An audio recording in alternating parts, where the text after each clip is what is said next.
Hello అండి. నమస్తే అందరికి. చాలామంది అడిగే క్వెషన్‌లకైతే ఈరోజైతే ఆన్సర్ చెప్తాను. రైస్ అయితే వేడివేడిగా ఉందండి. పట్టుకోలేకపోతున్నాను. శేఖర్ గారిని ఏసేయమని. ఎలా చేస్తున్నారని అడుగుతున్నాను.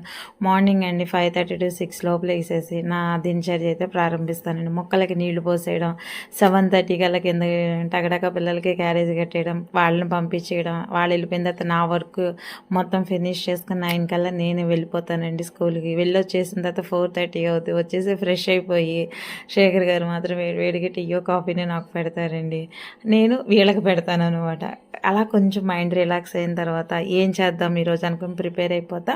శేఖర్ గారు కూడా కొంచెం ఒక అరగంట నాకు హెల్ప్ చేసేసి ఆయన గ్రౌండ్కి వెళ్ళిపోతారండి.